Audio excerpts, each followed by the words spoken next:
Today we're going to be talking about a super fun project that I am very excited about because this combines two of my passions, Raspberry Pis and Tesla.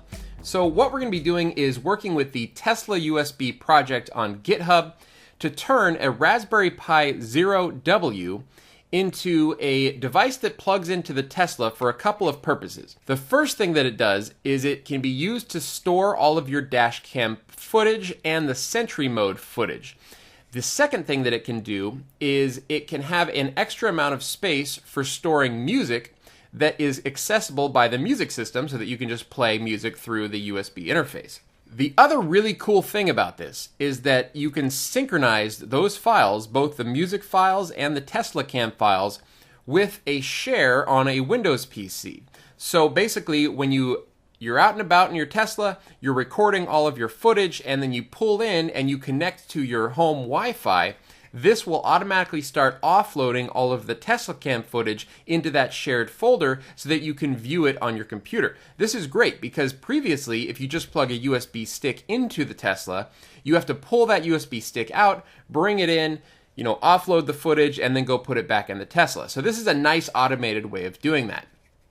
As an added bonus, this also synchronizes with that music folder. So whatever music you put into that music folder, it's going to synchronize to the Raspberry Pi Zero's micro SD card, and that is available for you anytime. So if you want to change out your music, you just put new music in that folder and it will synchronize straight to the car.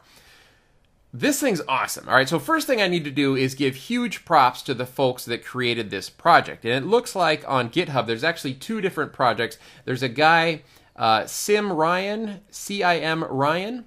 I believe, and I didn't do a ton of research into this, but I believe that this is the guy who originally created this project, and his GitHub repository shows how to do this all manually. But then there's another guy, Marconi, and I'll have all these links down below, by the way, so you can follow along. This guy took what the other guy did, and he turned it into a very easy installation. So it's basically just an image file that you download, you edit one configuration file for your SSID and your Windows file share settings, and then you put it into the USB Pi Zero, and it handles everything for you. It's beautiful. And so huge props to both of these guys, Cim Ryan and Marconi, or Marcone, however you say that. Okay, so all of that being said, let's talk about the hardware that you need for this project. The first thing that you're going to need is a Raspberry Pi Zero. Now, why do I go with the Raspberry Pi Zero as opposed to some other Raspberry Pi? And that's for a few reasons. First and foremost, it's a nice, small, compact form factor. Second of all, it's got more than enough power to store these recordings and to store your music. I mean, you imagine that without this Raspberry Pi Zero, which is a CPU, you're basically just plugging in a USB thumb drive to store that footage, right? So this is certainly way more powerful than any USB thumb drive, which works just fine. Finally, the Raspberry Pi Zero is going to have the smallest drain, or the smallest draw in terms of power. Or in other words, this is the Raspberry Pi that's going to use the least amount of your Tesla's battery power when plugged into the USB port. Okay, so the next thing that you need is a micro SD card. Now, the one that I use is the SanDisk Ultra 64 gigabyte Class 10 micro SD card. It's $12.49 on Amazon, and I buy these like 2 or 3 at a time because I always seem to be going through them because I use them for my GoPro and for the Raspberry Pis and everything. The third thing that you need is some sort of cable. The one that I got is this tiny little Cable Matters combo pack. So this is a 6-inch USB to micro USB cable, and the reason that I like this one is because it has a right angle on the micro USB side. So when I plug this into the Tesla, it's going to basically plug in like this, right? So I have the cord on the bottom, I have this plugged in on the top, and then I have Velcro on the back. So I have 2 little strips of Velcro that I put, and it basically just attaches to the front wall of my Tesla storage compartment. And I'll show you guys the actual installation of this later in the video. Okay, so links to all of this stuff are down below. Those are Amazon affiliate links. If you guys click on those links, I get a couple bucks for any sales that are made through those links, and I certainly appreciate any of these affiliate sales if you guys appreciate this type of content. Okay, so optionally, there is this. So there is a Raspberry Pi Zero USB add-on board. And so what this does, you can see, like there's the Raspberry Pi Zero. This attaches to the bottom of the Raspberry Pi and then basically gives it a full-size USB Type A connector. The reason I don't like that, though, is because it's going to stick out of the wall of your Tesla, right? Or the front wall of your storage compartment. And then if you're putting things in the storage compartment, you might actually hit it and damage it. So I really like that it's in this case and it is sort of, you know, shielded from that kind of stuff. This is just the lowest profile form factor. By the way, the Raspberry Pi kit that I recommend is the CanaKit Raspberry Pi Zero. This is the one that I bought. You can see purchased one time right there. And it comes with this slick little case, the Raspberry Pi Zero itself, as well as a power cable, which you're not going to need, but it does also come with a heatsink. And so this is $24.99 on Amazon. Really great price for that. All right, so let's get on with the install. The first thing that we're going to do is we're going to create 2 folders. Now, for the purposes of this video, I'm going to assume that you guys are going to want to do both the TeslaCam Sentry Mode footage as well as a separate music store. And if you don't want to do the music, you can just ignore all the parts about the music, and then it can be configured as 100% only for Sentry Mode footage. Okay, so in order to do that, I'm going to be doing this with Windows 10. If you have a Mac or if you have a Synology NAS or something like that, there are probably ways to do this same project with those devices. However, in this video, I'm going to do Windows 10 because that's what I have. If you have additional information on how to do the same project with Synology or with Macintosh or any other type of file system, put that information down in the comments below, as I'm sure people might want to try to find that information. So the first thing we need to do is create a user in Windows for this footage. Now you can use an existing Windows user, but for me, and just for security purposes in general, I like to have a separate user for this type of thing because the password for the user is stored in plain text in the configuration file. So if anyone ever compromised this Raspberry Pi Zero, they would have a username and password for your home computer, and they would also have your Wi-Fi information, right? So we don't want that at all. We're going to create a separate Tesla user that doesn't have permissions to anything except for these 2 file shares. Okay, so I'm going to open up user management. And you can find that by just going, you know, start and then just typing user, and it should say like add users to this computer or something like that. So here we have other users. Now I've already created a Tesla account, but let's pretend like I haven't. We're going to click add someone else to this PC. How will this person sign in? We want to say I don't have this person's sign in information. So we don't want to set up a Microsoft account for them. We just want to set up a local Windows account for this user. And then we click add user without a Microsoft account. So here we call this, you know, Tesla. I called mine Tesla. In this case, I'm just going to say Tesla2 and then enter a secure password. And then you can scroll down and fill out these security questions and then click next. And your account has been created. And next you want to create a Windows share. Now we can see here that I created 2 shares, one called TeslaCam and one called Tesla Music. Of course, the TeslaCam is for the Sentry Mode footage. Tesla Music is for any music files that I want to synchronize to the Raspberry Pi Zero. So let's go ahead and do a new folder, though. I would recommend calling, you can call the music folder anything you want, but I would recommend calling TeslaCam TeslaCam, exactly the way that I have it here with a capital T and a capital C, because there are programs that are available for viewing TeslaCam footage. And when you install and run those programs, by default, they look for drives that have that folder name specifically. So if just in case you're going to use one of those in the future, or if you're already using one of those now, just name it TeslaCam, all one word, capital T, capital C, and that will work with those programs a little bit better. Okay, but in this case, I'm going to create a new folder just to show you guys the process. So I'm going to say new folder. We'll call this Tesla example. Again, I'm not actually going to use this folder. I'm just doing this as an example for you guys. And then right-click on the folder and choose Properties. Now, in the Properties here, click on the Sharing tab and then click Share. Select your Tesla user from the drop-down box and click Add, and then change the permission level to Read/Write and click Share. And done. And then close. And that's all you need to do. So now at this point, you should be able to access this shared folder with the Tesla user by going to // IP address of your computer / Tesla example or TeslaCam, right? So whichever one you chose to use. And once you've set both of those up, you should now have a Tesla Cam folder and then a Tesla Music folder. Okay, so now that we've done that, let's go ahead and download our project. Windows has been set up, so we want to go to the Marconi GitHub repository. Again, link is down below. And then you want to download this guy right here, TeslaUSB 2009-06-15.zip. This is version 1.3 of this project as of the recording of this video. So we're going to download that. So click on it, download it, and then extract that zip file. When you extract the zip file, what you're going to get is this file right here, 2019-06-15-TeslaUSB-Lite.image. An image file is what we use to flash onto our SD card.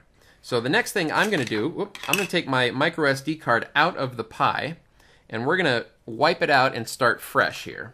Okay, so I have my Pi 0, I'm removing the micro SD card. If you have a blank, brand new formatted SD card, you don't need to format it, but I'm going to format mine just because it's not blank. So I'm putting it in the SD card reader, and I get a bunch of different windows because it creates a bunch of different partitions on this SD card. So I'm just going to cancel and hit OK and go through all of these. Now you might run into this if you have to rebuild your micro SD card a couple times. Like for me, in order to get this project going and just to learn about it, I ended up reflashing this, I think like two or three different times.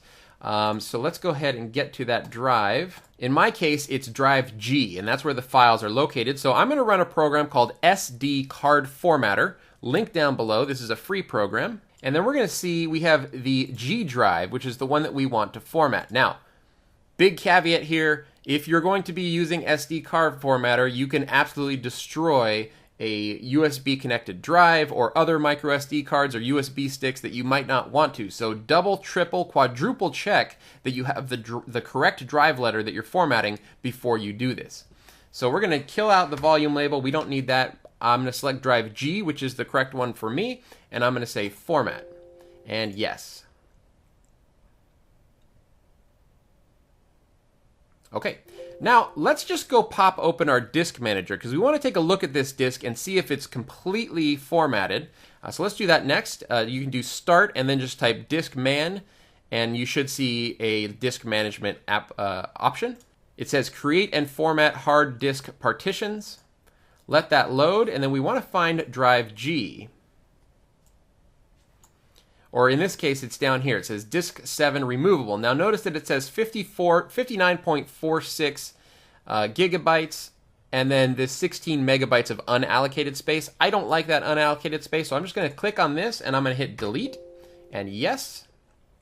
Again, if you have a freshly formatted disk, you're not going to need to do this. This is only if you're reinstalling the Tesla USB or using a SD card that has been previously used for something else. So now I have removable drive G with 59.48 gigabytes unallocated. So the full disk is ready to be used here. Okay, so now we're going to use a program called Win32 Disk Imager. Again, also free. I have a download link below. And for Win32 Disk Imager, same caveat applies. If you choose the wrong drive, like by default, this is saying device D, and device D is one of my external USB hard drives. So I do not want to image that hard drive or I will lose everything on that hard drive. So I'm going to change this to drive G, the one that I know I want to format, or write the image to. And then we're going to select that image file that we downloaded from GitHub. Okay, once that's selected, double check your device again. And if everything looks good, go ahead and click write. And yes. Now this is a fairly small image, so it shouldn't take too long to write it out to the disk. Looks like it's just going to take about 1 minute or so. Write successful means that we have successfully put the image on the micro SD card, so we're going to say OK, and we're going to go ahead and close Win32 Disk Imager. Now don't remove your micro SD card yet. You should have had it pop up a window, or it might have popped up and then disappeared as it did in my case. But you want to open up your Explorer or your Windows Explorer and then find the drive that was just created. In my case, it's G, and the volume label is called boot. Now, in that drive, we have all of these files. One of the files that we have here is TeslaUSB_setup_variables.conf.sample. So we want to take that file and open it up with something like Edit Plus or Notepad just so that we can edit it. So I'm going to edit it here, And this is the configuration file for TeslaUSB. So all of the settings that you need to use are in this file. It is called .sample though. When we actually copy it over to the microSD card again after we make our changes, we're going to remove the .sample and just call it TeslaUSB _setup _variables.conf. We'll get to that in a second. Let's look at these variable options. So we have export archive server, your archive name or IP. So this is going to be the IP address of your Windows 10 computer. So in this case, I'm going to say 192.168.200.4. That's mine. Export share name. This is the name of the folder that we created for the Sentry Mode footage. In our case, it's TeslaCam. Then we have the username and password. So in my case, it's Tesla, and then I will put in the password later where you guys can't see it. And then we're going to scroll down here to export cam size. So what this means is you have a 64 gig micro SD card. The export cam size set to 100% means it's going to use all of the available space on the micro SD card for Tesla Cam footage, leaving 0% space for your music files. I don't want to do that. I want to actually have some space for the music files. So I'm going to drop this down to 80% instead. That's going to use about 48 gigs for the Tesla Cam footage, and everything else will be for music files. Now, down here, this is another optional option that says if you set cam size to less than 100%, like we did, but you don't want to let the music use all of the rest of the space, then you can specifically set how much you're setting aside just for music, such as 4G here, which would be 4 gigabytes. Again, I'm just going to let it use the rest of it for music, but your mileage may vary. You might want to do something else. That option is available to you. Now here we have, if you want to automatically copy music from your share every time the Pi connects to Wi-Fi, set the following variable. So now we're going to take this variable, export music share name, and we're going to uncomment that. And then for the music share name, we're going to call it Tesla Music, or the name of your shared folder that you created for music. Next we have our Wi-Fi setup information. This is pretty self-explanatory. You enter in your SSID, and then your wireless network password. Again, I'm not going to put my password in here because I don't want to show it on screen, but that's where you enter that information. And the only other setting that I'm using here is I'm actually setting the export time zone to America, Los Angeles, which is the Pacific time zone where I live. Now, there are some other options in this configuration file. I'm not going to go any more in depth on the configuration file, but there are options such as, by default, there's a 20-second delay between connecting to Wi-Fi and then starting the archive of recorded clips. Uncomment this to change the duration of that delay. So if you want it to be 1 minute after your, you pull into your garage, your Pi connects to the Wi-Fi, how long is it waiting before it actually starts archiving that footage? For me, the 20 seconds is totally fine. You can change your host name if you want. And there's also some options down below for interfacing with Tesla's API. So if you have a lot of Sentry Mode footage, it's going to take a while to copy that across. But when you pull into the garage and then you walk away, your car locks and then it goes to sleep eventually. So if you don't want your car to go to sleep, you can set that down here and tell your car to stay awake. Now in my case, I don't do this. If I need extra time to manually copy footage, I just open up the Tesla app on my phone and that wakes the car up. Okay, and then it's awake for I think like 5 or 10 minutes after you open it that way. You can also just turn the climate on or something and that'll keep it awake. That'll actually keep it awake for like 4 hours. So if you have a bunch of footage to offload, go into the Tesla app, turn the climate on manually for, and let it run for 2 hours or 4 hours or however long you want it to run. And then it will have plenty of time to copy all that footage off via Wi-Fi.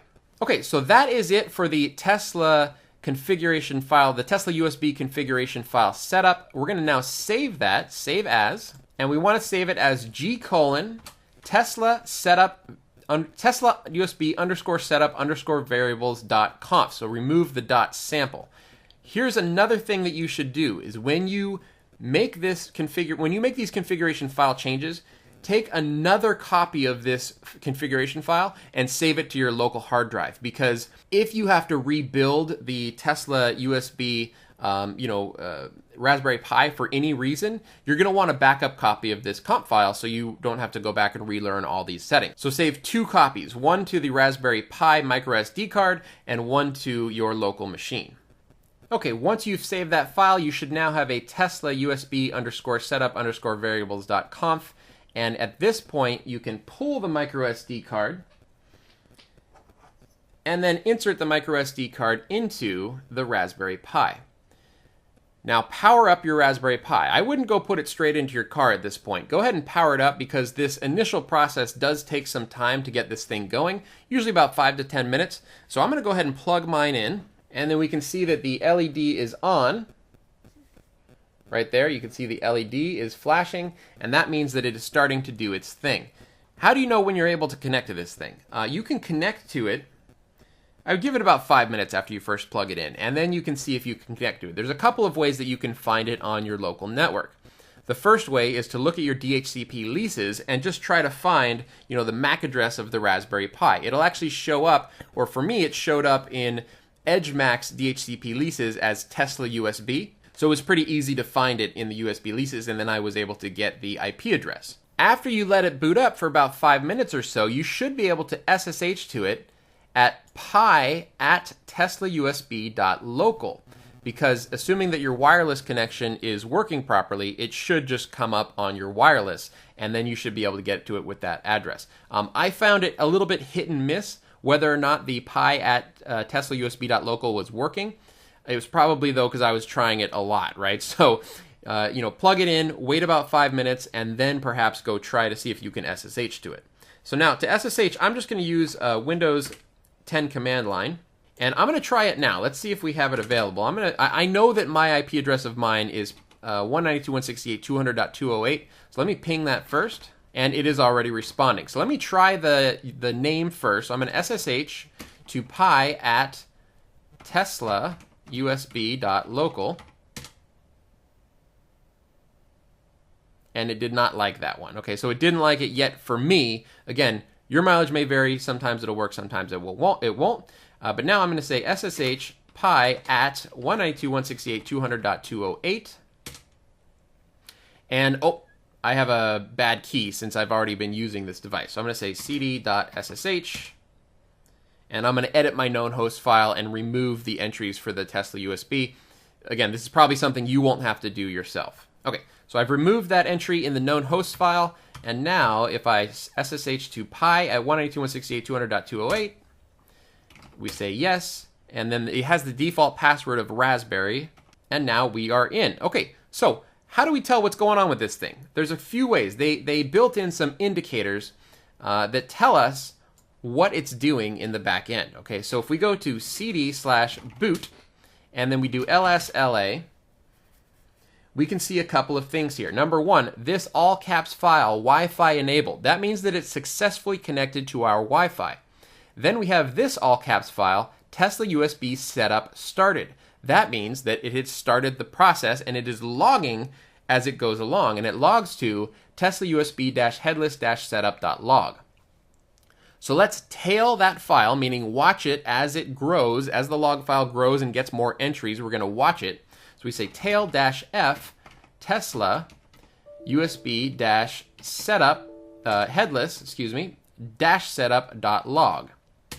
And so what we can see it's doing now is it is updating package index files. Now, I just know from experience, and having done this a few times already, that this particular step takes about 4 to 5 minutes. But if you've gotten to this particular step, that means that your Tesla USB has already successfully connected to your Windows shares and everything is working properly. If you see any errors in here, take a look at those errors and try to figure out what they are, and then you can, try again. There's also a troubleshooting guide right here. So troubleshooting, it tells you where this log file is. It tells you how to restart the script if you want. Of course, you could always just reformat and re-image the SD card, recopy the configuration file, and start it again that way.